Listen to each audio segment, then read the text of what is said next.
செயலாளர் ராஜ்மோகன் அவர்களே, தலைமை நில செயலாளர் திரு ராஜசேகர் அவர்களே, கழக துணை பொதுச் செயலாளர் திரு CTR நிர்மல்குமார் அவர்களே, கழக பொருளாளர் திரு P வெங்கட்ராமன் அவர்களே, கழக பொதுச் செயலாளர் திரு N ஆனந்த் அவர்களே,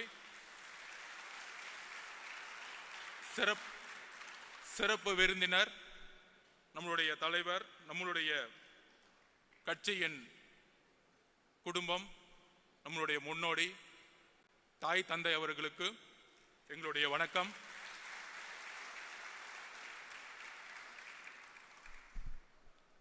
தோழர்களே, கட்சியினுடைய மாநில மாவட்ட நிர்வாகிகள் அனைவருக்கும் வணக்கம். தலைவர் அவர்கள் நம்ம நிறைய கோரிக்கைகளை நிறைவேற்றணும். இன்று வரையும் மக்களால் கட்சியால் பாசமுடன் அழைத்த நம்மளுடைய தளபதியை இனி வெற்றி தலைவர் என்று ஒரே குரலுடன் அந்த தளபதி பட்டத்தை இந்த பொதுக்குழுவில் இழந்து வெற்றி தலைவராக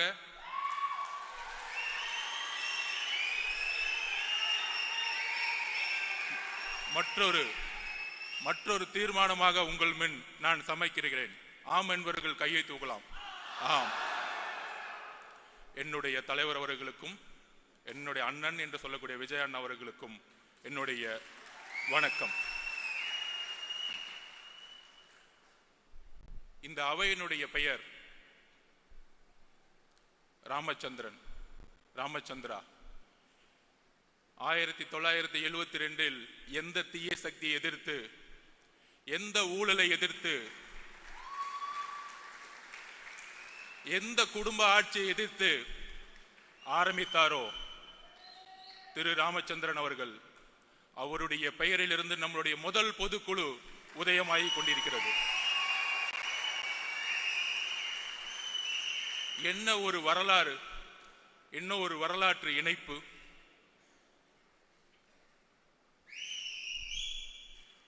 என்ன விமர்சனம் ஒர்க் அவுட் பண்றாங்க.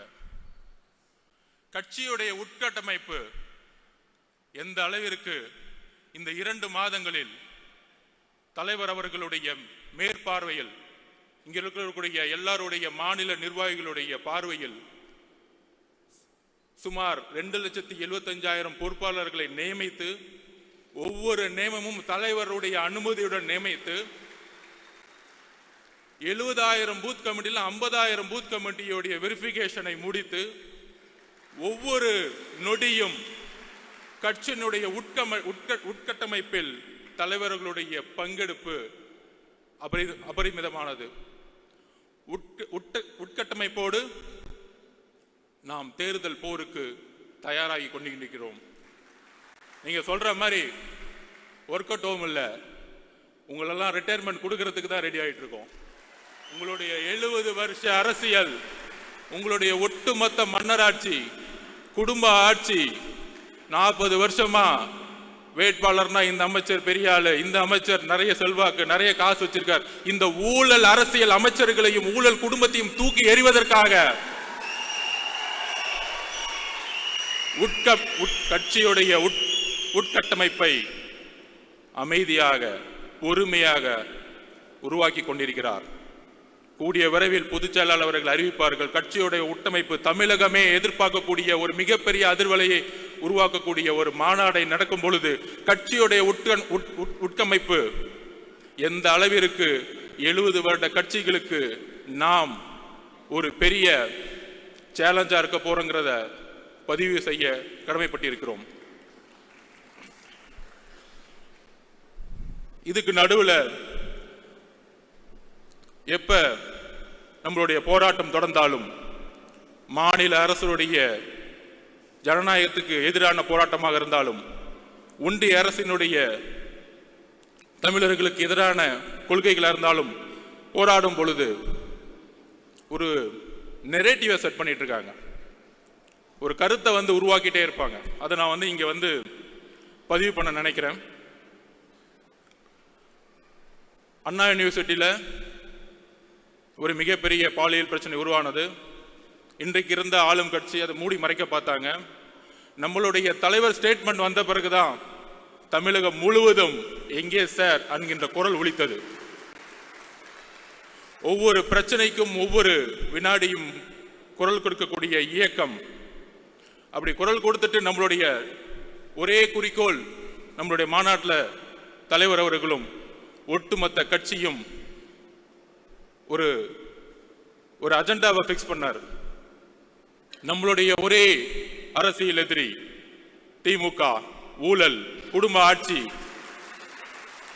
அதோடு சேர்ந்து கொள்கை எதிரி பிஜேபி. தமிழர்களுக்கு எதிரான கொள்கைகளை உருவாக்கக்கூடிய அரசை நாம் எப்பொழுதும் எதிர்ப்போம்.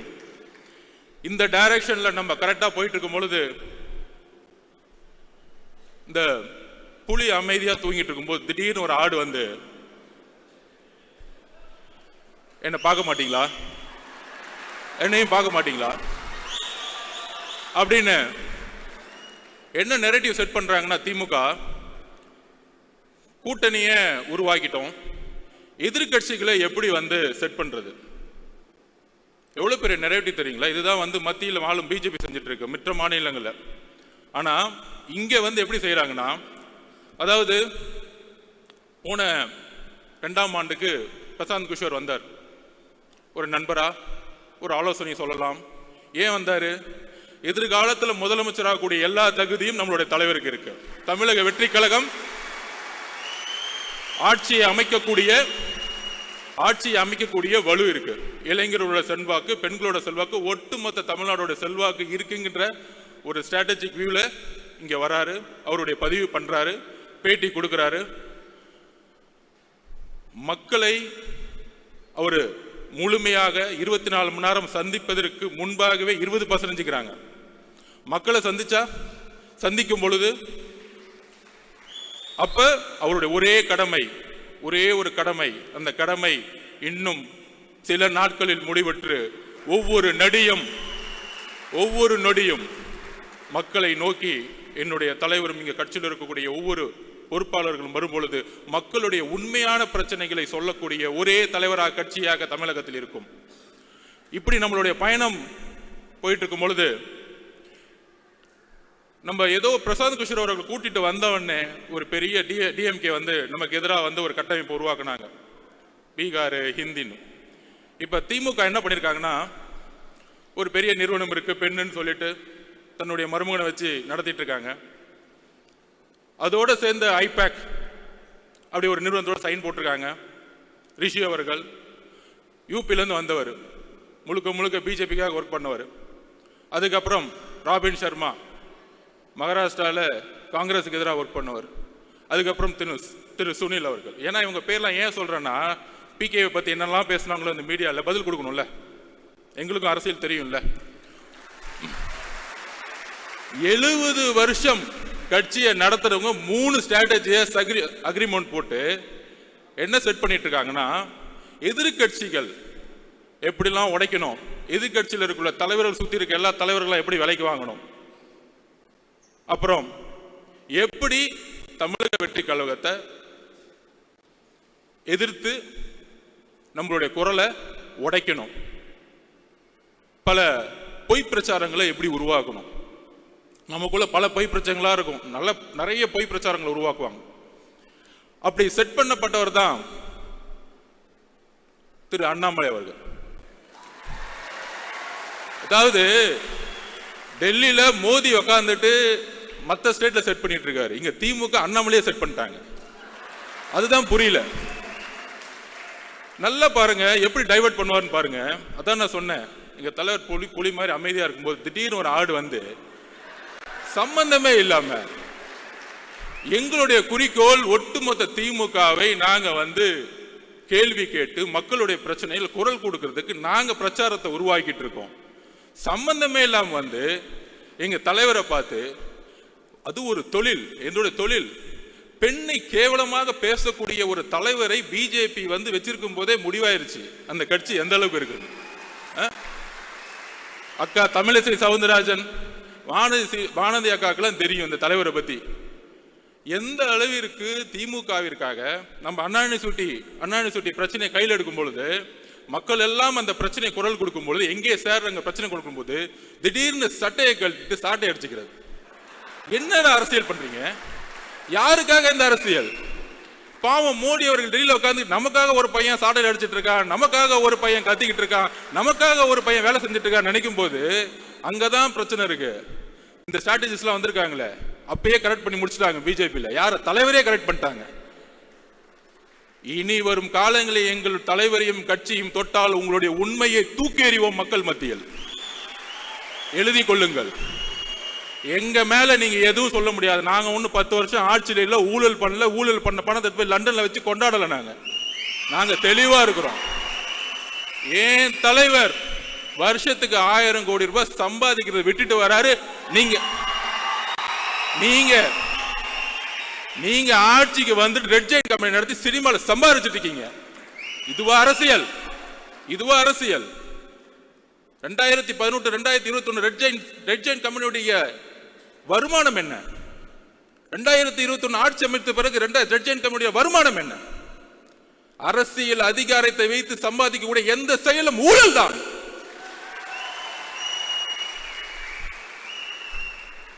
நியாயமாக ஒரு நாள் ஷூட்டிங்க்கு கிட்டத்தட்ட 1000 பேர் வந்து ஒர்க் பண்ணிட்டு 15 மணி நேரம் 12 மணி நேரம் ஒரு நடிகர் நடிகைகள் வேலை செய்து மக்களுக்காக இருக்கக்கூடிய ஒரு ப்ரொஃபஷனல், அந்த ப்ரொஃபஷனலை இழிவுபடுத்தி எம்ஜிஆர் அவர்களை எந்த அளவுக்கு நீங்க 72 to 72 நீங்கள் வந்து இழிவு செய்தீர்களோ, அதனாலதான் நீங்க எம்ஜிஆர் இறக்க மறையும் நீங்க வீட்டில் உட்காந்துட்டு இருந்தீங்க. நீங்க ஒர்க் அவுட் ஹோம்ல உட்காந்துட்டு இருந்தீங்க. 2 மாசம் பொறுமையா உட்கார்ந்து கட்சியோட உட்கட்டமைப்பை வந்து உருவாக்கிட்டு இருக்காரு. எதற்காக? ரிட்டையர்மெண்ட் கொடுக்கறதுக்காக. உங்களுடைய ஒட்டுமொத்த அமைச்சரவையும் ரிட்டையர்மெண்ட்டுக்கு ரெடி ஆகிக்கோங்க. போதும், உங்களுடைய அரசியல் போதும். பார்த்து பார்த்து பார்த்து பார்த்து என்ன இளைஞர்கள் கூட்டம் இருக்கும். ஆமா, பொதுக்குழு ஃபுல்லா இளைஞர் கூட்டம். 1949 அண்ணா உருவாக்கிய போது இளைஞர்கள் மட்டும்தான் கட்சியில் இருந்தாங்க. உங்களுடைய தந்தை கலைஞர் கருணாநிதி 42 வயசுல முதலமைச்சர் ஆனாரு. அவர் மட்டும் இளைஞர் இல்லையா? இளைஞர்கள் கூட்டம் இந்த 2026 புதிய முடிவு எடுக்கும். ஒட்டுமொத்த தமிழ்நாடு மாற்றங்களை உருவாக்கும். சோ திமுகவோட அஜெண்டா படி இன்னைக்கு பிஜேபியோட அண்ணாமலையும் செட் பண்ணி முடிச்சிட்டாங்க. நீங்க திடீர்னு நாளைக்கு ஏன் திருப்பி வந்து அண்ணாமலை திடீர்னு வந்து ஒரு பிரச்சாரம் வைக்கும் போது நம்ம போய் அவர் திட்ட வேணாம். அதாவது கட்சியை உட்டமைக்கும் போது நான் கேட்டேன், அதோடைய ஸ்ட்ரக்சரை கேட்கும் போது நான் சொன்னேன் பொதுச்செயலாளர்கிட்ட, அந்த ஐடி விங் எப்படி இருக்கும் அப்படின்னு கேட்டேன். இந்த அண்ணாமலை அவர்கள் பேசின உடனே உலகம் ஃபுல்லா ஐடி விங் இருக்கு. கட்சி நாடு இந்தியா மட்டும் இல்ல, உலகம் ஃபுல்லா ஐடி விங்க வந்து தலைவர் அவர்கள் உருவாக்கி வச்சிருக்காரு. ஐடி விங்க போட்டு கொஞ்சம் கண்ட்ரோல் பண்றதுக்காக தான் ஐடி விங் இருக்கணுமே தவிர திமுக மாதிரி ஒரு 300 பேரை போட்டு யாரா திட்டலாம், ஒரு 200 ரூபாய் கொடுத்துட்டு யாருக்கு லைக் போடலாம், அப்பான்னு சொன்ன உடனே வந்து ட்ரெண்டிங் எப்படி உருவாக்கலாம், இந்த செட்டிங் வேலைலாம் எங்களுக்கு கிடையவே கிடையாது. சொன்ன அடுத்த செகண்ட் 2 நாள்ல கண்டென்ட்டும் கொடுக்க வேணாம், இதை செய்யுங்கன்னு சொல்ல வேணாம், அடுத்த செகண்ட் அவங்க எடுத்து போடுறாங்க டேட்டாவை. இத பாருங்க, நீங்க சொன்னதுக்கு இது பதில். நான் பொதுச்செயலாளர் சொல்ல, அண்ணே கொஞ்சம் கண்ட்ரோல் பண்ணுங்கண்ணே, போதுண்ணே விட்டுருங்கண்ணே, பாவண்ணே, எவ்வளவுதான் பிரியாணி போடுவீங்க, போதும். அதனால திரு அண்ணாமலை அவர்களே, உங்களுடைய பிரதமர் மோடி அவர்களுக்கு உண்மையாக இருங்கள், உங்களுடைய தலைவர் அவர்களுக்கு உண்மையாக இருங்கள். அதனாலதான் எந்த மீட்டிங்னாலும் கூப்பிடுறதே இல்லை, அடுத்த நாள் கூப்பிடுறாங்க. மீட்டிங் கூப்பிட்டா கட்சியோடைய தலைவரை வந்து மீட்டிங்லேயே வச்சுக்கிறது இல்லை.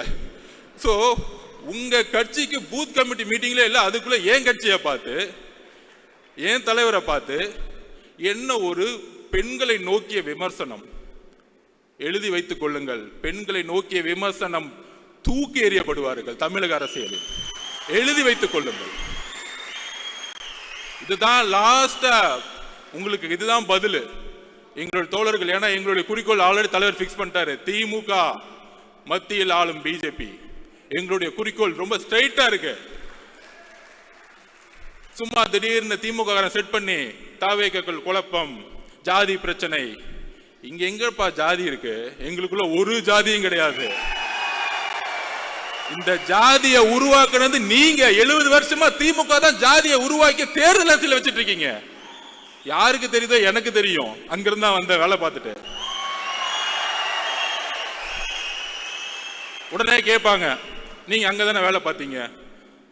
திரு எம்ஜிஆர் அவர்களும் 20 வருஷத்துக்கு மேல அங்கதான் வேலை பார்த்தாரு, உண்மை தெரிஞ்சிச்சு, வெளியே வந்துட்டாரு, அவ்வளவுதான் சப்ஜெக்ட். எம்ஜிஆர் நடிச்சிருந்தா உட்காந்து கான்ட்ராக்ட் வாங்கிட்டு சம்பாதிச்சுட்டு இருக்கலாமே, ஏன் வெளியே வந்தாரு? அண்ணாவுடைய குறிக்கோளை நிறைவேற்ற முடியல, வெளியே வந்தாரு. ஜெயிச்ச பிறகு அண்ணாவோட குறிக்கோளை நிறைவேற்றினார். இன்றைக்கு அண்ணாவுடைய குறிக்கோளையும் பெரியார் அவர்களுடைய குறிக்கோளையும் நிறைவேற்றக்கூடிய ஒரே தலைவர் எங்களுடைய தலைவர், ஒரே கட்சி தமிழக வெற்றியோட கழகம். ஏனென்றால் இன்றைக்கு வரைக்கும் அறிவாலயத்தில் நீங்க பெரியார் போட்டோ வச்சது இல்ல, இன்றைக்கு அறிவாலயத்தில் அம்பேத்கர் சிலை நீங்க வச்சது இல்ல. நீங்க சமூக நீதி பத்தி பேசிட்டு இருக்கீங்க. என்ன சமூக நீதி? என்ன சமூக நீதி இருக்கு? வேங்கவேல் பிரச்சனைல யாரு தவறு செய்தா அப்படின்னு பார்த்தா, யாரு வந்து தண்ணியை குடிச்சாங்களோ அவங்களே தவறு செஞ்சுட்டாங்க. என்ன ஒரு சட்டம் ஒழுங்கு, வா வா சூப்பர். என்ன ஒரு அப்பா, யாராச்சும் போய் கம்ப்ளைண்ட் கொடுத்தா போதும், யாராச்சும் கம்ப்ளைண்ட் கொடுத்தா விசாரணை கிடையாது, அவங்க மேலேயே பழிய போட்டுரு, கேஸ் முடிஞ்சு, ஃபைல் க்ளோஸ்டு. இதுதான் இன்னைக்கு சட்டம் ஒழுங்கு. ஒரு பெண்ணு போய் பிரச்சனைன்னு சொல்லிட்டு அண்ணா யூனிவர்சிட்டியில் கொடுத்து எஃப்ஐஆர் லீக் பண்ணிடு, அந்த பெண்ணை வந்து கேவலமா பேசட்டும் சமூகம். இதுதான் காவல்துறை. நம்ம காவல்துறையை திட்டுறோம், காவல்துறையெல்லாம் திட்டவே கூடாது. காவல்துறையை யார் கண்ட்ரோல் பண்ணிட்டு இருக்கா? நம்மளுடைய அப்பா ஹோம் மினிஸ்டர் தான். அப்பா வேற யாரு? ஹோம் மினிஸ்டர் சரியில்லை, பிரச்சனை ஹோம் மினிஸ்டர் சரியில்லை. இங்க காவல்துறை பாவம், அவர் என்ன பண்ணுவார்? ஐபிஎஸ் அதிகாரி மேல இருந்து ஆர்டர் வரணும்ல, மேல இருந்து ஆர்டர் வராம இல்ல தூக்கி 3 பேரை போட்டு, ஏன் ஓபிசி கன்சாலிடேஷன்? இந்த அரசியலை தூக்கி எறிங்க. தலித் மக்களை ஏன் தலிதா பார்க்க கூட மனிதனா பாருங்க. ஒரு பிரச்சனை ஒரு குழந்தைக்கு, அது யாரா இருந்தா என்ன, அது யாரா இருந்தான்னு கேட்டேன். அக்ரகாலத்துல ஒரு பிராமின் வந்து குடிச்சாலும் நான் கொஸ்டின் கேட்போம். எந்த ஜாதியா இருந்தாலும் எங்களுக்கு கவலை இல்லை. மனிதம் தான் என்னுடைய தலைவருக்கும் எங்களுக்கும் முக்கியம். மனிதத்தை நேசியுங்கள். ஒரு தவறு நடந்தால் ஒரு காவல்துறை எடுக்கக்கூடிய முடிவுகள் அரசியல் ரீதியாக இருக்கிறது. அதனால்தான் காவல்துறைக்கு வந்து இன்னைக்கு வந்து கை வந்து கட்டப்பட்டிருக்கு. ஆனா இங்க இருக்கக்கூடிய அரசியல்வாதிகள் இல்ல காவல்துறை தவறு செய்யுது, காவல்துறை இயக்கக்கூடிய அதிகாரம் தான் தவறு செஞ்சுட்டு இருக்கீங்க, அதை நாம் உணர்த்தணும். அப்புறம் தலைவர் சொன்னார், பாசிசமா பாயசமா? அதுக்கு நான் எக்ஸ்பிளைன் பண்றேன். நிறைய பேர் உட்காந்து டிவி டிபேட்ல பேசினாங்க, அது என்ன பாயசம், அவருக்கு அந்த அரசியல் தெரியல. நான் எக்ஸ்பிளைன் பண்றேன். அதுக்கு ஒரு வரலாற்று காரணம் இருக்கு. நேஷனல் பாசிஸ்ட் பார்ட்டி முசோலினி அவர்களால் 1ஆம் உலகப் போருக்கு பிறகு தொடங்கப்பட்ட கட்சி. அந்த கட்சியோட குறிக்கோள் தொழிலாளர்களையும் ஏழ்மையும் ஒழித்து ஒரு அரசியல் அதிகாரத்தை மக்களால் உருவாக்குவது. அப்படி உருவாக்கும் பொழுது ஒரு இனவாத அரசியலை அவங்க வந்து கையில் எடுத்தாங்க. அதே இனவாத அரசியலை பிஜேபி எடுத்து தேர்தல் அரசியலை கையில் எடுக்கும் பொழுது அதற்கு தான் அதன் பெயர் பாசிசம் என்று சொன்னோம். பாயசம் சொன்னோடனே என்ன நினைச்சிட்டாங்கன்னா, திமுகறாங்களாம் பரவாயில்ல, அவர் வந்து நம்மளை வந்து கொஞ்சம் ஸ்வீட்டா தான் திட்டுறாரு, தெரியல இன்னும் அவ்வளவு அரசியல் அறிவு கிடையாது. 3ஆம் தலைமுறை இல்ல, 3ஆம் தலைமுறை கொஞ்சம் கம்மியா தான் இருக்கும், அவங்களுக்கு தெரியாது. இவர்கள் எப்படின்னா பாயசம் சொல்லக்கூடாதுன்னா நாசிசம்னு சொல்லணும், அப்பதான் கொஞ்சம் புரியும். ஸ்ட்ரைட்டா ஹிஸ்டரி புரிய வைக்கணும். நாசிசம் எப்படின்னா, பாசிசோடைய முசோலினியோடைய ஒருத்தரை பார்த்து வளர்ந்தார் அந்த காலத்துல, அவர் பேர் தான் ஹிட்லர். அவர் தான் வந்து பாசிசத்தை உருவாக்குனார். National Socialist German Labours Party, அந்த கட்சியோட பேர் பார்த்தீங்கன்னு வச்சுக்கோங்க, சோசியலிஸ்ட் லேபர் தொழிலாளர்கள் எல்லோரும் சமம் அப்படிலாம் இருக்கும். நம்ம திமுக மாதிரி ஆஹா எவ்வளவு அழகா இருக்கு, அண்ணா அவர்கள் உருவாக்கி ரொம்ப அழகா இருக்கும். அண்ணா 3ஆவது தலைமுறையில ஒண்ணுதான் ஊழல், சும்மா பேருக்கு வந்து பேசிக்குவோம், ஜனநாயகமே இருக்காது. நம்ம சட்டசபையில் பேசுவாங்கல்ல, நம்ம ராஜ்மோகன் அவர்களை போய் நம்ம எப்படி அவையை வந்து நடத்தினாரு, அவரை வந்து நம்ம வந்து ஸ்பீக்கர் ஆகிடலாம். சட்டசபை பார்த்தீங்கன்னா எப்படி இருக்குன்னா, எதிர்கட்சி தலைவர்கள் பேசுறத காமிக்கிறதே கிடையாது. வேல்முருகன் அண்ணன் பேசினா கூட காமிக்கிறது கிடையாது, ரொம்ப ஓவரா பேசுற. உட்காரு, என்னடா ஜனநாயகம்? சட்டசபையில் பேசினா கூட ஒன்லி முதல்வர் பேசுவார், அங்கிருந்து பேப்பர் வரும், திடீர்னு முழங்குவார், கேமரா அவர் மட்டும் காமிக்கும். எதிர்கட்சி தலைவரை நான் கேட்கிறேன், எதிர்கட்சி தலைவர் சபையிலே இருக்க மாட்டார், வெளியே போயிருப்பாரு, அவரை பார்த்து கேட்டுட்டு இருப்பாரு. 10 மானிய கோரிக்கை ஒரே நாள் நிறைவேற்றப்படும். உங்க அப்பா கலைஞர் காலத்துல கூட அதை நிறைவேற்ற முடியல, பண்ணதில்லை. எவ்வளவு பெரிய தவறு.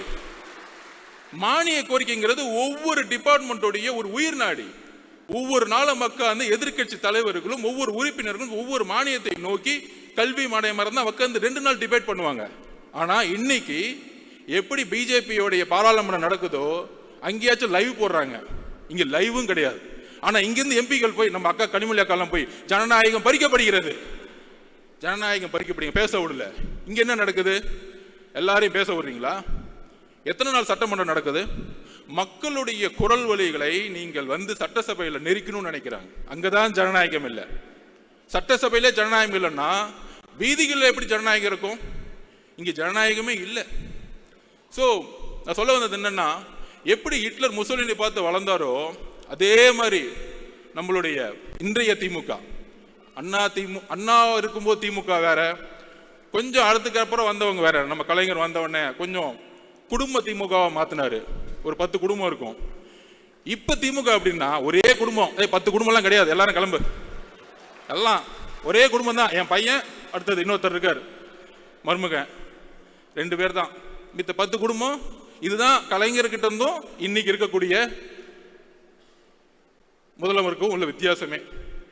அங்க வேணாலும் நல்ல அப்பாவா இருக்கிறார், தமிழகத்திற்கு அப்பாவாக நீங்கள் இல்லை, நீங்கள் இல்லை. கள்ளக்குறிச்சியில் 70 பேர் இறந்தாங்க. 70 பேர் இறக்கும் பொழுது நீங்கள் அங்க போகல. ஏன் போல? எதுக்கு போல? கள்ளக்குறிச்சியில் இறந்தவனே ஐஏஎஸ் மாத்துறாங்க, ஐபிஎஸ் மாத்துறாங்க. ஒரு வார்டு கவுன்சிலருக்கு நம்ம ஒரு வீடு கட்டினா வந்து நிக்கிறாரு, எனக்கு ஏன்டா கமிஷன் கொடுக்க மாட்டேங்கிற வீடு கட்டுறேன்னு.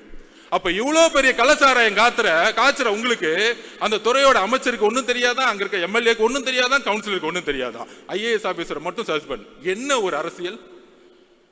விசாரணை கமிஷன் என்ன ஆச்சு? 70 பேர் இறந்தாங்க, என்ன ஆச்சு?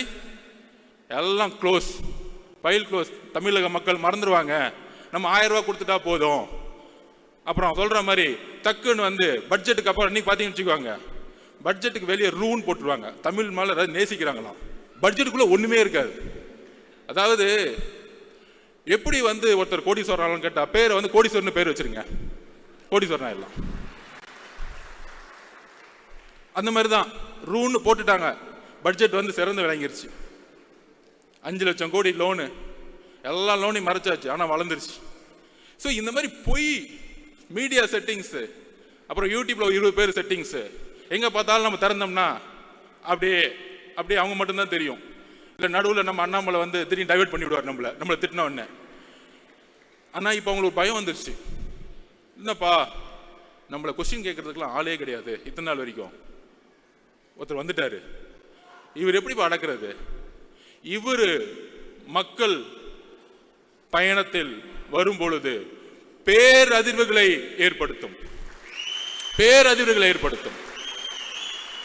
அவர் கேட்கக்கூடிய ஒவ்வொரு கேள்வியும் மக்கள் மனசில் இருக்கக்கூடிய கேள்வி கேட்கக்கூடிய சிந்தனைகளா மாறும். இதை தான் பயப்படுறோம். அதனாலதான் தமிழக வெற்றி கழகத்தின் மீது கடுமையான எதிர்ப்புகளும், ஆளுங்கட்சி, எதிர்கட்சி, ஒன்றிய கட்சி, எல்லா கட்சி எதிரி. நீங்க யார் கூட சேர்ந்தாலும் சரி, சிங்கிளா மெஜாரிட்டியோட எங்களால் ஜெயிக்க முடியும்.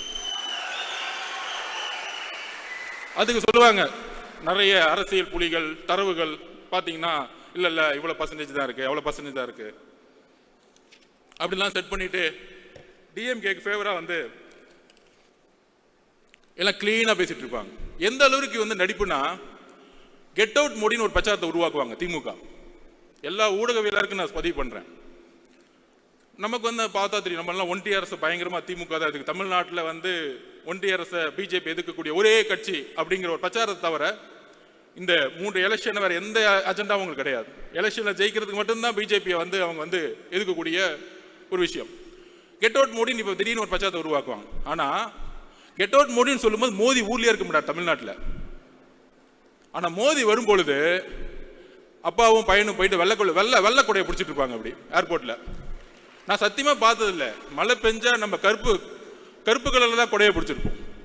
ஸோ அந்த அளவிற்கு பிஜேபியோட மறைமுகமாக இப்ப அதிமுக போய் சேர்ந்தாங்க, விமர்சனம் வருது, மக்கள் முன்னாடி நிக்கிறாங்க, மக்கள் வந்து ஏத்துக்கல, அதனால வந்து அதிமுக தோல்வி வருது, பிஜேபினால தோல்வி வருது. ஏன்னா முதல் நாளே முஸ்லீம், கிறிஸ்டியன்ஸ், நம்ம தலித் தோழர்களுடைய ஓட்டு 18% இழந்துருவாங்க. பிஜேபி கூட யார் சேர்ந்தாலும் இது எல்லோருக்கும் தெரிந்த அரசியல். அப்போ அட்லீஸ்ட் இந்த மக்கள் முன்னாடி நிற்கிறாங்க, தோல்வியை அக்செப்ட் பண்றாங்க, அவங்க விமர்சனத்தை எதிர்கொள்றாங்க. ஆனா மிகப்பெரிய ஆபத்து என்ன தெரியுமா? எதிர்க்கிற மாதிரி எதிர்த்துட்டு இங்க நாடகம் ஆடிட்டு இருக்காங்க பாத்தீங்களா, இந்த அண்ணாமலை அவர்கள் கூடயே வச்சுக்கிட்டு. இதுதான் மிகப்பெரிய ஆபத்து. அதனால தான் நம்ம நாசிசம்னு சொல்றோம். முசோலினி, ஹிட்லர் 2 பேரும் சேர்ந்துக்கிட்டு ஒரு அரசியலை இங்க உருவாக்கி கொண்டிருக்கிறார்கள். அந்த அரசியலை தமிழகத்தில் தூக்கி எறியக்கூடிய ஒரே கட்சியாகவும் தலைவராகவும் இருப்பதனால தான் நம்ம மேல இவ்வளவு பெரிய விமர்சனங்கள் வருது.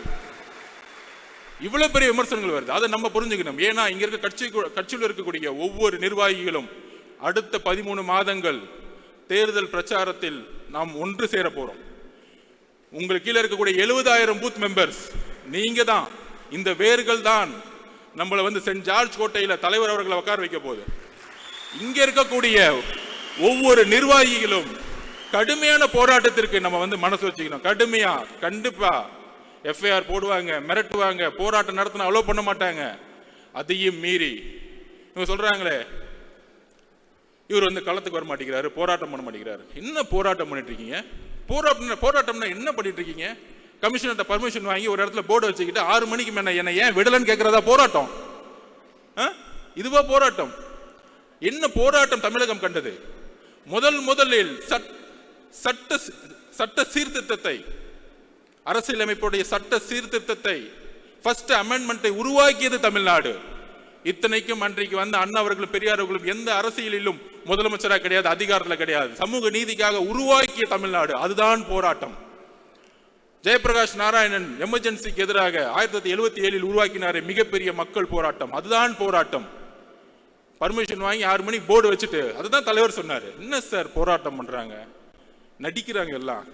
மக்கள் முன்னாடி, மீடியா முன்னாடி நின்றுட்டு போர்டை பிடிச்சிட்டு. அன்னைக்கு டீலிமிடேஷன் நடந்துட்டு இருக்கும்போது அண்ணாமலை அவர்கள் போராட்டம் பண்ணிட்டு இருக்காரு. எங்கன்னா வீட்டுக்கு வெளியே நின்றுக்கிட்டு. ஏன்னா ரோட்டுக்கு போனா தூக்கிட்டு போயிடுவாங்க, பிளைட் மிஸ் ஆயிடும். என்ன போராட்டம் இதெல்லாம்? நீங்க என்ன பார்த்து போராட்டம் தெரியுமா? வெயிட் பண்ணுங்க, இன்னும் 2 மாசம் போராட்டம்னா என்னன்னு காமிக்கிறோம். உண்மையான போராட்டத்தை எங்கள் தலைவர் தமிழகத்திற்கு அண்ணாவுக்கு காமிப்பார், ஜெயபிரகாஷ் நாராயண வழியில் காமிப்பார். உண்மையான போராட்டம் என்ன? நாங்கள் உண்மையாக மக்களுக்காக போராட்டத்தை உருவாக்கி கொண்டிருக்கிறோம். நாங்கள் அதை தெளிவா இருக்கிறோம். நடிக்கணும்னு அவர் சொல்றதா எப்பயுமே நம்ம உண்மையா இருப்போம். ஒரே குறிக்கோள் தான், மக்கள்கிட்ட உண்மையா இருப்போம், சமநிலையா இருப்போம். அதை நிர்வாகக்கூடிய ஒரே கழகம் இன்றைக்கு. எல்லாம் காம்ப்ரமைஸே கிடையாது. எல்லா கட்சி காம்ப்ரமைஸ். ஒன்னு மணி, ஒன்னு ஊழல், ஒன்னு குடும்பம், சொல்றதுக்கு ஒண்ணுமே இல்லை. விமர்சிக்க வேணாம். இனிமேட்டு நம்மளுடைய உரிமை, நம்மளுடைய கடமையை நோக்கி நம்ம போவோம், மக்கள்கிட்ட போவோம். அதுக்கான போராட்ட களத்தை தலைவர் அவர்கள் கட்சியுடைய கட்டமைப்போடு உருவாக்கி கொண்டிருக்கிறார். அதை நாம் நம்புவோம். எல்லாரும் சொல்ற மாதிரி தலைவர்கிட்ட இன்னைக்கு ஒரு அதிகாரம் கொடுத்துட்டோம். கூட்டணி எதுவா இருந்தாலும் தலைவர் கையில் நம்ம அதிகாரத்தை கொடுத்துட்டோம். அவருக்கு தெரியும் மக்களோட வழியில் நல்ல முடிவு எடுப்பார். அந்த முடிவு 2026 மாற்றத்தை உருவாக்கும்.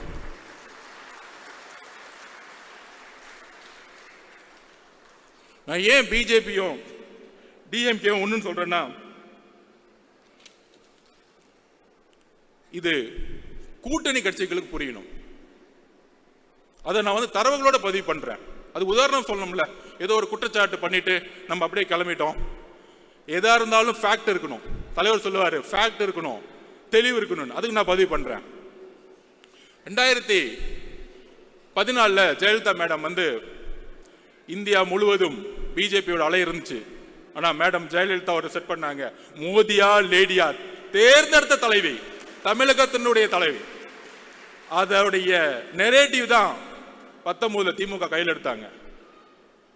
மதவாதத்திற்கு எதிரான அரசியல் அதை கையில் எடுத்தாங்க. கடுமையான ஒரு பிரச்சாரம் மூலம் மிகப்பெரிய வெற்றி. அந்த வெற்றி அப்ப திமுக ஒன்று சொன்னாங்க, திரு ராகுல் காந்தி அவர்கள் பிரதம மந்திரி வேட்பாளர், அவர்தான் எதிர்காலத்தில் இந்தியாவை வழிநடத்த முடியும். திமுக அதற்கு ஒரு மனதாக குரல் கொடுக்கிறோம். வெஸ்ட் பெங்காலையும் போய் சொன்னார். ஆனா ஜெயிச்சுட்டு வந்த பிறகு 2021 என்ன செட்டிங் நடந்துச்சு டெல்லியில? இந்தியா அலைன்ஸ் உருவாக்குனாங்க. நீங்க இப்ப யோசிச்சு பாருங்க. 2004 நான் ஸ்டூடெண்டாக இருக்கும்போது கலைஞர் வந்து ஒரு கூட்டணியை உருவாக்குவார். சோனியா காந்தி மேடத்தை வச்சு ஒரு பெரிய அலைன்ஸ் தீவுத்தொடரில் மீட்டிங் போட்டு ஜனநாயகத்துக்கு எதிரான குரலை உருவாக்கிறோம்னு சொல்லிட்டு ஃபர்ஸ்ட் மீட்டிங் தமிழ்நாடு தான் உருவாக்கும். இந்தியாவுடைய ஒட்டுமொத்த கூட்டணியும் யாங்கிருந்து உருவாங்கன்னா தமிழ்நாட்டிலிருந்து உருவாக்குவாங்க. பிரதம மந்திரி தேர்ந்தெடுக்கக்கூடிய வலிமையை தமிழ்நாட்டிலிருந்து உருவாக்குவாங்க. அப்படி உருவாக்கும் பொழுது 2021 அப்புறம் அவர் வழியில் வந்தேன்னு சொல்றவங்க 2021 அப்புறம் அமைதியாயிட்டாங்க. அதாவது இங்கிருந்து கத்திட்டு இருப்பாங்க, நாங்கள் பிஜேபி எதிர்க்கிறோம், மதவாதத்தை எதிர்க்கிறோம், மோடி எதிர்க்கிறோம். ஏன்? ஓட் பேங்காக. இப்படி எதிர்த்தா முஸ்லிம் தோழர்களும் கிறிஸ்துவ தோழர்களும் தலித் தோழர்களும் ஓட்டு போட்டுருவாங்க. இங்க தான் ஒரு பொய் இருக்குன்னு நான் சொல்றேன். நீங்க என்ன நரேட்டிவ் செட் பண்ண, அந்த நரேட்டிவ் நான் உடைக்கிறேன். ஏன் உடைக்கிறோம் அப்படின்னா 21 அப்புறம் தமிழகத்தில் விசிகே ஒரு இந்தியா அலைன்ஸ் மீட்டிங்கை திருச்சி நடத்தினாங்க, வெல்லும் ஜனநாயகம்னு. ஏன் திமுக தலைமையில இந்தியாவோட அலைன்ஸ் மீட்டிங்கை தைரியமா பிஜேபிக்கு எதிராக நீங்க நடத்தல? பதில் சொல்லுங்க. இன்னைக்கு ஏன் ராகுல் காந்தி அவர்கள் பிரதம மந்திரி வேட்பாளராக நீங்க சொல்லல? இதற்கும் பதில் இருக்காது. இதுதான் நடிப்பு. சோ மேல நாங்க வந்து ராகுல் காந்திக்கு வந்து பிரதம மந்திரி வேட்பாளராக நாங்க சொல்ல மாட்டோம். இங்க வந்து ஒரு எதிரியை உருவாக்குவாங்க, பிஜேபி, அண்ணாமலை. கேமரா டெய்லியும் பாத்தீங்கன்னா அண்ணாமலை சுத்தி இருக்கும், திமுகவை சுத்தி இருக்கும். திமுகவை எதிர்க்கக்கூடியவங்க யாரு? 5% இருக்கக்கூடிய பிஜேபி. இன்னொரு மித்த கட்சியெல்லாம் அமைதி பண்ணிட்டாங்க. அக்கா சொல்றாங்க 4% மேல தாண்டாது அப்படின்னு. சோ அக்கா சொல்றதை கேட்டுக்கலாம். அப்ப டெய்லி மீடியால என்ன தெரியும்? இவர் கத்துவாரு, இவங்க பதில் கொடுப்பாங்க. திடீர்னு இருமொழிகள் அண்ணா சொன்னார் ஒரே தட்டி, தமிழகத்தில் இருமொழி கொள்கை எப்பொழுதும் இருக்கும், அதுவரை நான் ஆட்சி செய்து கொண்டிருக்கிறேன். இதை நீங்க காப்பாத்தல, அண்ணா உருவாக்கிட்டாரு. டீலிமிட்டேஷன் புரோகிராம் கொண்டு வருவாங்க, உடனே பிஜேபி ஏத்து நிற்கும், ஆமான்னு சொல்ல இவங்க நிற்கும். இந்த அரசியலை நம்ம கண்ணு முன்னாடி மீடியா செட்டிங்கோட பார்க்கவே வச்சுட்டு இருக்காங்க. அப்ப என்ன நினைப்போம்? ஓகே, மதவாதத்தை எதிர்க்கிறதுக்கு இன்னைக்கு திமுக மட்டும்தான் இருக்கு. சோ மதவாதத்தை இருக்கக்கூடிய கூட்டணி கட்சிகள் இன்றைக்கு இருக்கக்கூடிய திமுக செய்யக்கூடிய ஊழல், அமைச்சர்கள் செய்யக்கூடிய ஊழல், குடும்பம் செய்யக்கூடிய ஊழல், பாலிசியோடைய ஃபெயிலியர்ஸ், தலித் மக்களுடைய எதிர்ப்பு, ஜாதி அரசியல், இதெல்லாம் ஓரமா வச்சுக்கிட்டு டெய்லியும் மீட்டிங்ல மதவாத அரசியலை நாங்கள் மதவாத அரசியல் தமிழகத்தில் நம்ம தூக்கி எறிஞ்சிட்டோம்.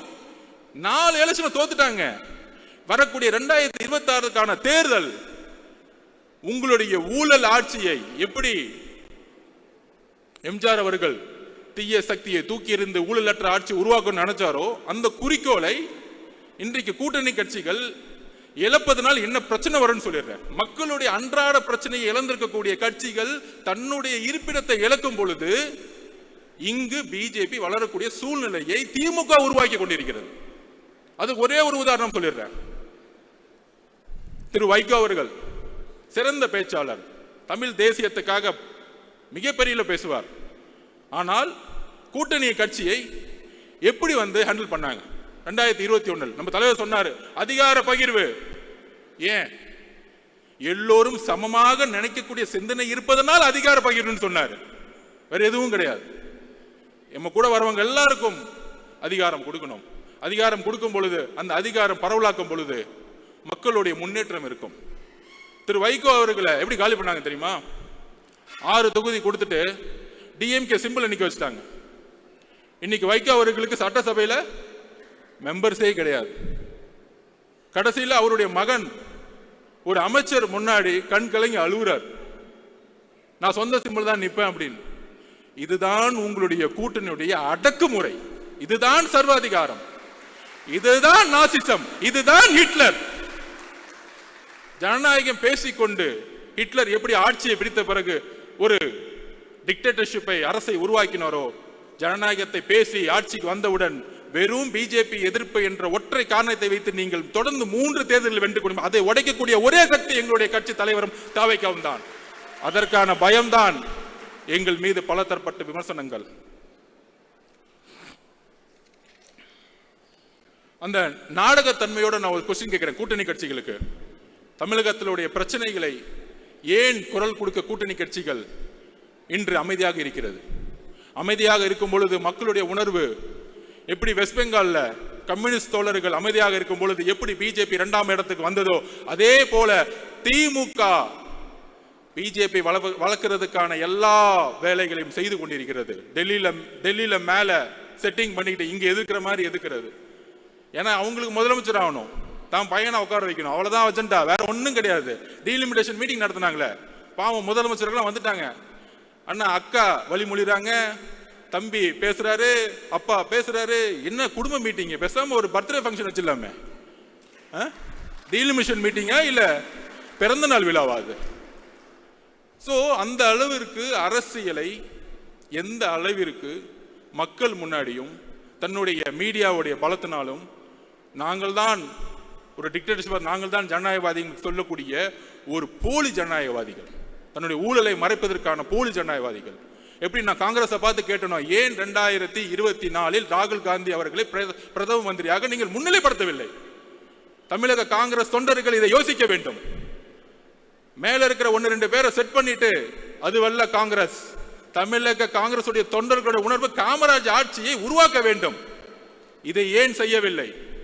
காங்கிரஸ் தொண்டர்கள் இதை கேள்வி கேட்க வேண்டும். அதற்கப்புறம் நம்ம சிபிஐ, சிபிஎம், கம்யூனிஸ்ட் தோழர்கள் என்ன ஒரு அடக்குமுறை. சாம்சங் தொழிலாளர்கள் போராட்டம், அண்ணா சவுந்தரராஜன் அரெஸ்ட் பண்றாங்க.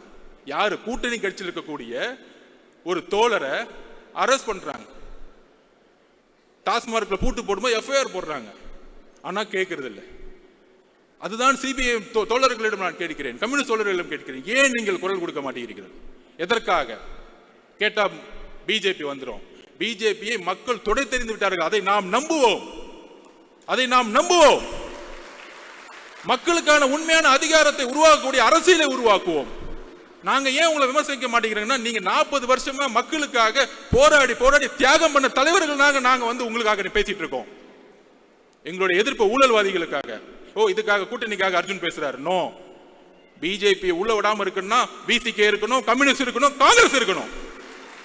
நாங்கள் உண்மையாக முழக்கமிடுகிறோம். அரஸ்ட் பண்ணிட்டு ஜனநாயகத்தை குரலை உடைச்சிட்டு, அதுல அமைச்சரை மீட்டிங்ல அமைச்சர் பேசுறாரு. தஞ்சாவூர்ல தான் இருக்கிறார் இண்டஸ்ட்ரி, அவர் ஒரு பண்ணையாரு. 10 மணி நேரம் மீட்டிங் போகுது. மீடியால பேசுறது பாருங்க, எவ்வளவு பெரிய அவமானம் கூட்டணி கட்சிகளுக்கு. 10 மணி நேரம் மீட்டிங் பேசுறாரு. மீட்டிங் முடிச்சுட்டு வெளியே வந்த உடனே அந்த அமைச்சர் சொல்றாரு, நாங்க 10 மணி நேரம் பேசிட்டு இருக்கோம், இவங்க எதுக்காக வந்து பேசிட்டே இருக்காங்கன்னு தெரியல. டேய் அறிவு கட்டவங்களே, அவங்க என்ன கேட்கிறாங்க? தொழிற்சங்கம் உருவாக்க வேண்டும். ஏன் உருவாக்கணும்?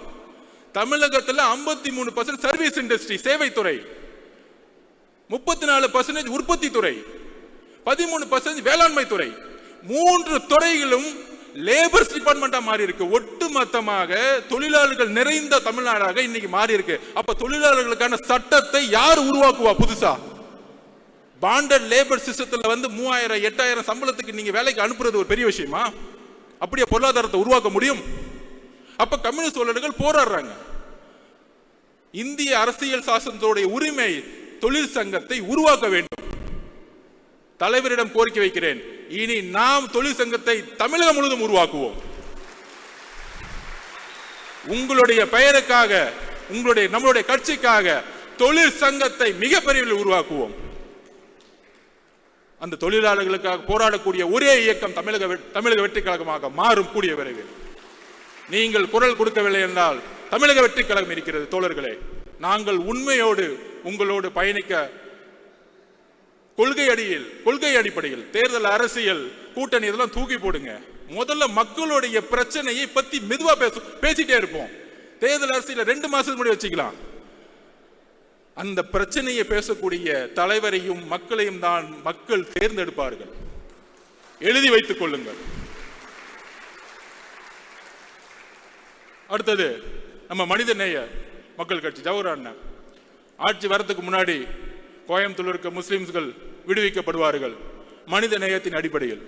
ஆட்சி வந்த பிறகு சுப்ரீம் கோர்ட்ல அவங்கெல்லாம் வெளியே விட்டா சமூக நல்லிணத்துக்கு பிரச்சனை ஏற்படுத்திடும். யார் பண்றது? தமிழக அரசு. அதுக்கு அடுத்த வாரமே திமுக மேடையில் திமுக உறுதி கொடுத்த மாதிரி முஸ்லிம் தோழர்களை வெளியே அமைச்சிருவோம். என்ன ஒரு நடிப்பு, என்ன ஒரு முரண். இந்த முரண்களை ஏன் இன்னும் கொஸ்டின் கேட்காம இருக்கிறோம்? நம்ம இந்த முரண்களை நம்ம கேள்வி எழுப்பணும். தோழர்கள் இங்க இருக்கக்கூடிய ஒவ்வொரு மாவட்டத்திலும் போது நம்மளுடைய முஸ்லிம் தோழர்களை பார்க்கும் பொழுது கேள்வி கேட்கணும்.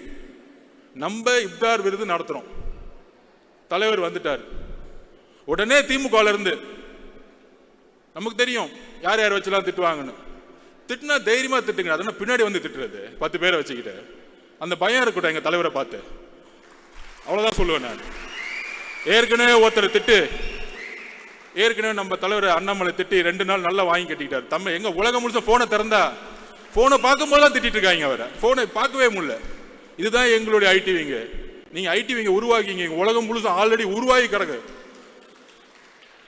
அப்ப எந்த அளவிற்கு ஒரு இப்தார் விருந்துல ஒரு நாள் 4 மணிலிருந்து நம்மளுடைய முஸ்லிம் தோழர்கள் மாதிரியே நோன்பு இருந்து தலைவர் வந்து அதோடைய முறைப்படி அவர்களுடைய ஒரு நோம்பில் பங்கெடுத்துக்குன்னு வரும் பொழுது அடுத்து முடிஞ்சான விமர்சனம், இது ஆயிருச்சு அப்படி ஆயிருச்சு, அடுத்த நாள் போலீஸ் கம்ப்ளைண்ட். என்ன ஒரு திமுக என்ன பயம்? நாங்க பாட்டிக்கு ஒரு விருது முடிச்சுட்டு நாங்க பாட்டிக்கு எங்களுடைய கட்சி வேலையை பார்த்துட்டு இருக்கும்போது அப்ப நான் ஒரு கொஸ்டின் கேட்கிறேன். நீங்க முஸ்லிம்களுக்கு தோழர்கள்னா 1999 திரு கலைஞர் அவர்கள் பிஜேபி தலைமையிலான கூட்டணியை பங்கெடுத்தார். குறைந்தபட்ச செயல் திட்டம் உருவாக்கணும். இன்றைக்கு பிஜேபியோடைய வளர்ச்சியும் அடித்தளமும் உருவாக்கப்பட்டது 1999 to 2004. அதுல பங்கெடுத்த முக்கியமான பார்ட்னர் டிஎம்கே. நாங்க பேசலாமா உங்க அரசியல? அதுல அன்னைக்கு 2001 காலகட்டங்கள்ல முஸ்லிம் தோழர்கள் கோத்ரால வந்து மிகப்பெரிய இழப்பு இருக்கும் பொழுது ஏன் நீங்க ரிசைன் பண்ணல? முஸ்லிம் தோழர்கள் 2000 பேர் இறந்துட்டாங்க. இந்த கூட்டணியிலிருந்து நாங்க வெளியே வரோம். ஏன் கேட்கல? ஏன் வெளியே வரல? ஏன்னா 10 அமைச்சர்கள் அங்க ஃபுல் கட்டிங், டெய்லி மணி, கரப்ஷன், பணம், அதிகாரம். இந்த முஸ்லிமுடைய தோழமை, கிறிஸ்துவ தோழமை எல்லாம் தலைவர் சொன்ன மாதிரி கபட நாடகம். நாடகத்தோடைய கட்டமைப்பு. எங்களுடைய தலைவரும் கட்சியும் உணர்வு பூர்வமாக 234 தொகுதியிலும் இன்னைக்கு நோன்பு இருந்துட்டு இருக்காங்க.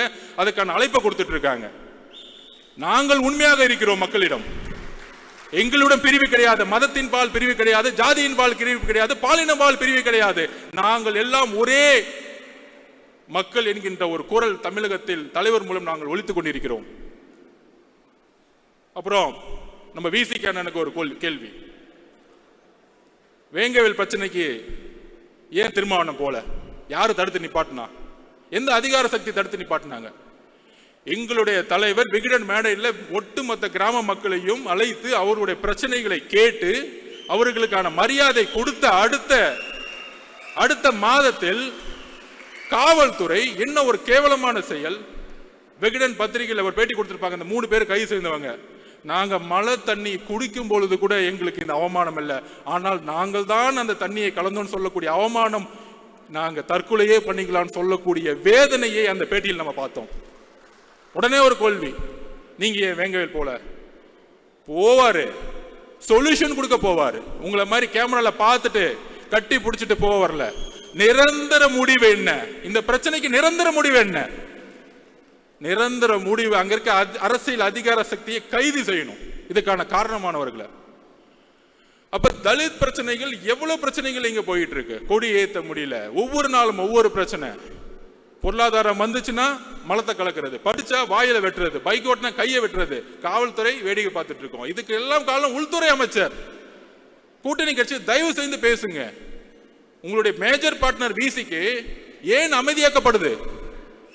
அண்ணா, உங்கள் மீது எங்களுக்கு மரியாதை இருக்கிறது. நீங்கள் தான் 40 வருடமாக குரல் கொடுத்தீர்கள். இன்றைக்கு நாங்கள் குரல் கொடுத்துக் கொண்டிருக்கிறோம். உங்களுடைய உழைப்பையும் உங்களுடைய பயணத்தையும் நாங்கள் இழிவுபடுத்தவில்லை. ஆனால் திமுக என்கின்ற ஒரு கட்சி உங்களை ஒட்டுமொத்தமாக வைகோ அவர்களை எப்படி கூட இருந்தே கட்சியை க்ளோஸ் பண்ணாங்களோ அதே மாதிரி விசிகேவை நீ க்ளோஸ் பண்ண வச்சிட்டு இருக்காங்க. எப்படி மோதி கூட சேரவங்க எல்லாம் காலி பண்ணுவாரோ அதே தான் எக்ஸாம்பிள் இவர் தான். கூட இருக்கவங்க எல்லாம் கட்சியை கலைச்சிட்டு எல்லா கட்சி 2ஆம் கட்ட தலைவர்களும் எல்லாம் வாங்க, அப்படி பின்னாடி வாங்க, எல்லாம் சீட்டு கொடுத்துருவோம். கடைசியில் 6 தொகுதி திமுக சிம்பிள் நில்லு. திமுக சிம்பிள் நின்னா நாங்க எதுக்குடா கட்சி ஆரம்பிக்கணும்? நாங்க எதுக்கு மக்களுக்காக போட வரோம்? திமுகலே சேர்ந்துடலாமே. அப்ப எந்த அளவிற்கு ஜனநாயகத்தை இங்க கேள்விக்குறியாக்கி பிஜேபியோட வழியில் இணைந்து இன்னைக்கு ஒரு அரசியலை உருவாக்கி கொண்டிருக்கிறார்கள். இதுதான் தமிழக மக்கள் விழிப்புணர்ச்சியோடு இனி சிந்திக்க வேண்டும். நம்மளுடைய தோழர்கள் இது சிந்திக்க வேண்டும். நமக்குள்ள ஒரு ஒற்றுமை இருக்கணும். திடீர்னு அண்ணன் 4 பேர் பேசிட்டு இருப்பாங்க, ஏதோ மைக்கில் பொதுச் செயலாளர்கள ஆனந்த் அண்ணன் அவர் வந்து ஜாதியை பார்க்கிறாரு, அப்பாயின்மெண்ட் வந்து இப்படி போட்டாங்க. இதெல்லாம் திமுக ஏற்படுத்தக்கூடிய கட்டமைப்பு, பொய் கட்டமைப்பு. எப்படி ஹிட்லர் அவர்கள் கோயபல்ஸை உருவாக்கினாரோ அதே மாதிரி இங்க 20-30 கோயபல்ஸை உருவாக்கி யூடியூப்ல பேசிட்டு இருப்பாங்க, டிவில பேசிட்டு இருப்பாங்க. இந்த கோயபல்ஸை உடைக்கிறதுக்கு 2ஆம் உலக போர் அப்போ தெரியும். இந்த பக்கம் பிரிட்டிஷ் சண்டை போட்டு இருப்பாங்க, இந்த பக்கம் ஹிட்லர் முசோலினி சண்டை போட்டு இருப்பாங்க. ஆனா அமைதியா ஒரு சக்தி இருக்கும், அது அமெரிக்கா. அமைதியா கட்டமைப்பு உருவாக்கி ஒரு நியூக்ளியர் வெப்பனை ரெடி பண்ணி அமைதியா பார்த்துட்டே இருப்பாங்க. திடீர்னு வந்து ஜப்பான் மேல ஒரு நியூக்ளியர் வெப்பனை போடுவாங்க, அதோட வார் க்ளோஸ்ட். இன்னைக்கு உலகத்தோடைய நம்பர் 1 அமெரிக்கா. பிரிட்டிஷும் கிடையாது, ஜெர்மனும் கிடையாது, பிரான்சும் கிடையாது. அந்த நியூக்ளியர் வெப்பன் தான் எங்களுடைய தலைவர். அமைதியா இருக்கிறன்னா ஒரு பெரிய செயல் திட்டம் உருவாகிட்டு இருக்கு. நீங்க ரிட்டையர்மெண்ட்டுக்கு ரெடி ஆகிட்டு இருக்கீங்க, அடுத்து சிறை போறதுக்கு ரெடி ஆகிட்டு இருக்கீங்க. காவல்துறை எப்படி கிளீன் பண்ணணும், பொதுப்பணித்துறை எப்படி கிளீன் பண்ணணும், பெண்களுக்கான பாதுகாப்பை எப்படி உருவாக்கணும், இந்த தலித் மக்களுக்கான பாதுகாப்பை எப்படி உருவாக்கணும், முஸ்லிம் தோழர்களுக்கும் கிறிஸ்துவ தோழர்களுக்கும் பாதுகாப்பு மட்டுமல்ல வளர்ச்சியை எப்படி உருவாக்கணும். இந்த பாதுகாப்பு வார்த்தையில விடுங்க, உண்மையான வளர்ச்சி. எத்தனை முஸ்லிம்ஸ்கள் இன்னைக்கு வந்து தலித் மக்கள் வந்து இன்னைக்கு வந்து ஒரு பிசினஸ் மேனா இருக்கிறாங்க, எத்தனை பேர் இருக்கிறாங்க பொருளாதாரத்தில் உயர்ந்து. இதுதான் 70 வருஷமா இவன் கட்டமைச்சக்கூடிய வளர்ச்சி. இவங்க சொல்லுவாங்க ஜாதி 100 உடனே பேசுவாங்க, ஜாதி 1000 வருஷமா இருக்கு, இதை உடனே எப்படி ஒழிக்க சொல்லலாம் திமுக பார்த்து. அதே காலகட்டத்தில் நம்பூதிரிபாடு அவர்கள் அரசியலை மாற்றினார். காங்கிரஸ் இல்லாத முதலமைச்சர், அதற்கு அப்புறம் அண்ணா. நம்பூதிரிபாடு அவர்களால் உருவாக்கிய கம்யூனிஸ்ட் கட்சி இன்றைக்கு ஜாதியின் கட்டமைப்பில் உருவாக்கிய தேர்தல் அரசியலை ஒழிச்சிருக்கு. இன்னைக்கு கம்யூனிஸ்ட் பார்ட்டி இன்னைக்கு கேரளாவில் ஒழிச்சிருக்கிறாங்க. தோழர்னு சொல்லக்கூடிய 20 வயசு பெண்ணை கூட இன்னைக்கு எம்எல்ஏ ஆக்குறாங்க, மினிஸ்டர் ஆக்குறாங்க. ஆனா தமிழகத்தில் நடந்துட்டு இருக்கா பேசிக்குவாங்க, அங்க யாருப்பா இருக்கிறா, அங்க 60% நம்பால் தான்ப்பா இருக்கிறாங்க. இன்னும் நம்பால் எல்லாருமே நம்பால் தான்ப்பா. என் தலைவரை பொறுத்த வரைக்கும் எல்லாமே நம்பால் தான். தோழர்களே, தலைவருடைய குறிக்கோள் இங்க இருக்கக்கூடிய எல்லோரையும் ஒரே, இங்க ஆதவ அர்ஜுனாவும் சரி, அர்ஜுனாவும் ஆனந்தனும் சரி, எல்லோரும் ஒரே குரல் தான், ஒரே பார்வை தான். நமக்குள்ள அந்த ஒற்றுமை இருக்கு. அதிகாரம்லாம் கிடையாது. என்னுடைய வேலையை நான் செஞ்சுட்டு இருக்கேன். இங்க ஒவ்வொருத்தரும் அவருடைய வேலையை நாம் இணைப்பின் மூலம் உருவாக்கும் பொழுது மிகப்பெரிய அரசியல் சக்தியை உருவாக்கும். இதுதான் அண்ணா வலியுறுத்தினார். அண்ணா அப்படிதான் ஜெயிச்சார். இவங்க சொல்றாங்க அது எப்படி நீங்க ஜெயிச்சிருங்க, 1 வருஷம் தானே ஆச்சு, அப்படிலாம் பேசுவாங்க. நான் அதுக்கு ஒரு உதாரணம் சொல்றேன். 1971 எலெக்ஷன் வந்துச்சு. 1967 அண்ணா அவர்கள் வெற்றி பெற்று இறந்த பிறகு முதல் தேர்தல் எம்ஜிஆர் அவர்களுடைய துணையுடன், மாவட்ட செயலாளர் கட்சியுடைய துணையுடன் இவர் வந்து முதலமைச்சர் ஆறாரு. எலெக்ஷனை வந்து முன்னாடியே வைக்கிறாங்க, பின்னாடி வைக்க வேணாம், 1 வருஷம் முன்னாடியே வைக்கிறாங்க. 1971 எலெக்ஷன் நடந்துச்சு. எம்ஜிஆர் அவர்களுடைய போராட்டம், எம்ஜிஆர் அவர்களுடைய பிரச்சாரம், கட்சியுடைய ஒட்டுமொத்த பொதுக்குழு, மாவட்ட செயலாளர் கட்டமைப்பு எல்லாம் திமுக இருக்கு, கலைஞரிடம் இருக்கிறது, பணம் இருக்கு, முதலமைச்சர், ஆட்சி அதிகாரம். நீங்க சொல்லக்கூடிய 1949 இருந்து அண்ணா அவர்கள் உருவாக்கி கட்டமைப்பை கலைஞர் கையில் வச்சுட்டு இருக்கார். எவ்வளவு பெரிய சக்தி! கலைஞரும் ஒரு இளைஞர், எவ்வளவு பெரிய சக்தி! இந்த சக்தியை ஒரு துரோகத்தின் அடிப்படையில் எம்ஜிஆர் அவர்களை வெளியே அனுப்புறாங்க. எம்ஜிஆர் வெளியே வரும்போது எந்த மாவட்ட செயலரும் கூட கிடையாது, கட்சியுடைய கட்டமைப்பு கிடையாது. தோழர்கள், இதுதான் நீங்க புரிஞ்சுக்கணும். கட்சி கட்டமைப்பு கிடையாது, பெரிய பணபலம் கிடையாது. ஆனால் எம்ஜிஆர் அவர்கள் 1977 ஜெயிச்சு இறக்கும் வரைக்கும் ஜெயிச்சுட்டே இருந்தார். அதுக்கான காரணம் தெரியுமா? கலைஞரிடம் கட்டமைப்பு, பணபலம், அதிகாரம், காவல்துறை எல்லாம் இருந்துச்சு. ஆனா வெற்றி பெற்றதுக்கு காரணம், எம்ஜிஆருக்கான காரணம் ஒன்னே ஒண்ணுதான். எம்ஜிஆரிடம் உண்மை இருந்தது, கலைஞர்களிடம் அநீதி இருந்தது. மக்கள் உண்மையை நம்பினார்கள், மக்கள் உண்மையை நம்பினார்கள். அதனாலதான் நீங்க சொல்லக்கூடிய 45%, 30%. 1971 கலைஞர் எடுத்த பர்சன்டேஜ் என்ன தெரியுமா? 48%. 184 தொகுதி, கூட்டணி சேர்ந்து 203 தொகுதி. இத்தனை மிகப்பெரிய வெற்றியை இன்றைய வரைக்கும் எந்த தலைவரும் பெற்றது கிடையாது. எம்ஜிஆருடன் சேர்ந்திருந்ததால், துரோகத்தால் அந்த வெற்றியை 1977 இழந்தார். அப்ப கலைஞரும் திமுகவும் அடைந்த அண்ணா உருவாக்கிய கட்டமைப்போடு இருக்க திமுக ஏற்பட்ட ஓட் பேங்க் என்ன தெரியுமா? 24%. 48% எப்படி 24% குறைந்தது? ஏனென்றால் மக்கள் உங்களிடம் உண்மை என்பதை புரிந்து கொள்ளும் பொழுது 24% மக்கள் வெளியேறி உண்மையான தலைவரிடம் இணைந்தார்கள். அப்படி உண்மையாக மக்கள் நம்மளுடைய தலைவரிடம் இணையக்கூடிய காலம் 2026. இதுதான் நான் உதாரணமா சொல்றேன். இந்த உதாரணம், இந்த கணக்கெடுப்பு, இன்னுமேட்டு கணக்கெடுப்பு பேசக்கூடிய புலிகளுக்கு பதில் இதுதான். இந்த புலிகளுக்கு எல்லாம் பதில் சொல்ல வேணாம். அது புலிகள் இல்ல, எலிகள். திமுகவுடைய எலிகள். நிறைய எலிகளை விட்டுருக்காங்க. அது கண்டுக்கூடாது. நம்ம டிவியை பார்க்கறத விட்டுட்டு நம்ம பயணத்தை நம்மளுடைய களத்துக்கு தைரியமா சொல்லுவோம். நீங்கள் தான் இந்த நாட்டின் மன்னர்கள் மாதிரி. நாம் வெற்றி பெறும் பொழுது மன்னர் குடும்பம் அகற்றப்பட்டு நாம் மன்னர்களாக உருவாக்கக்கூடிய தலைவரை நாம் உருவாக்கி இருக்கிறோம். அதே மாதிரி அடுத்த ஒரு விஷயம், நம்ம எல்லாம் மனசை உடைக்கிறதுக்கு எல்லாம் பேசிக்குவாங்க. இல்ல பெரிய கூட்டணி திமுக, மக்களுடைய பிரச்சனைகளை தினமும் பேசாத எந்த கூட்டணியும் எவ்வளவு பெரிய தோல்வி அடைங்கிறதுக்கு ஒரு உதாரணம் சொல்றேன். 2011 தேர்தல்.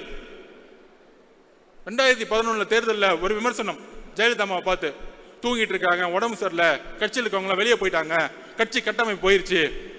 அப்ப எழுதி வச்சுக்கோங்க, திமுக 30%. கலைஞர் என்ன நினைச்சாரு? திமுக 30%, காங்கிரஸ் சேர்த்துக்கிட்டா 10%, 40%, பிஎம்கே 8%, 48%, விசிகே 3-4%, எல்லாரையும் சேர்த்து 55%.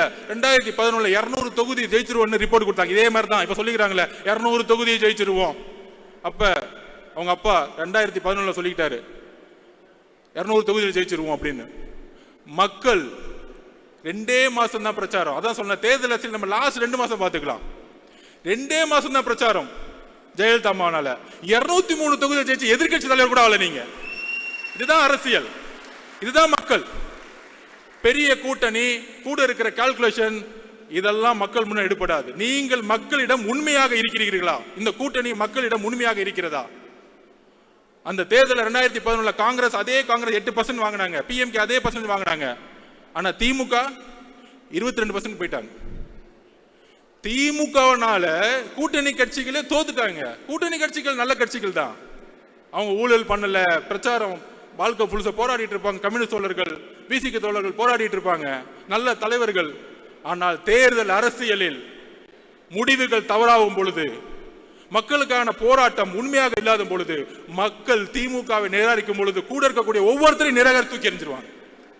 நாங்கள் உங்களுக்காக சேர்த்து பேசிக்கிட்டு இருக்கோம், கூட்டணி கட்சிக்காக சேர்த்து பேசிட்டு இருக்கோம். ஆனால் கூட்டணிலாம் பேசிக்க வேணாம், மக்களுக்கான உண்மையான போராட்டத்தை உருவாக்குவோம். அதுதான் இப்ப இல்ல, அதுதான் பிரச்சனை. எல்லாரும் அமைதியா இருக்கிறாங்க.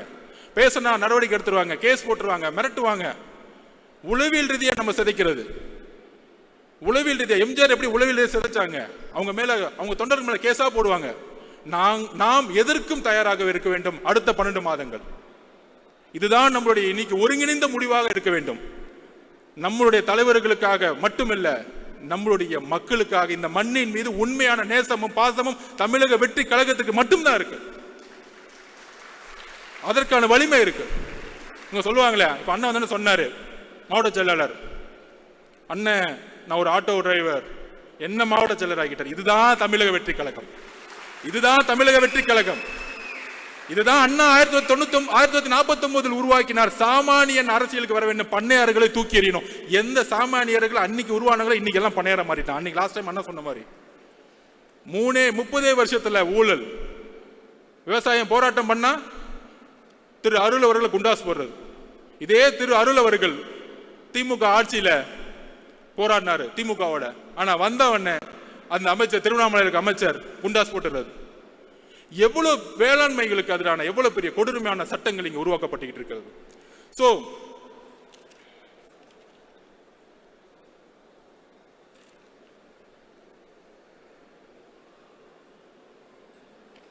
விமர்சனம் நம்ம மீது, தலைவர் மீதும் எந்த அளவுக்கு இனி வரும் காலங்களில் அருவருக்கத்தக்க விமர்சனங்கள் வருங்கிறது எனக்கு இப்பையிலேருந்தே தெரிய வருது.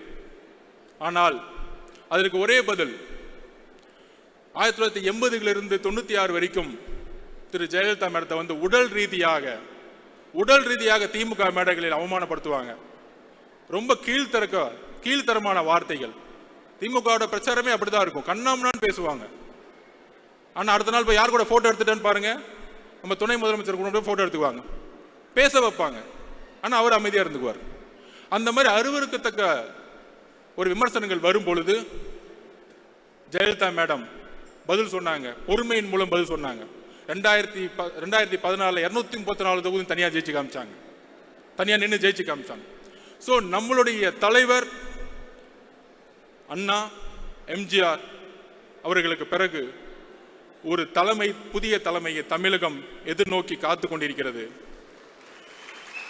நமக்கான அரசியல் சூழ்நிலை உருவாக்கி கொண்டிருக்கிறது.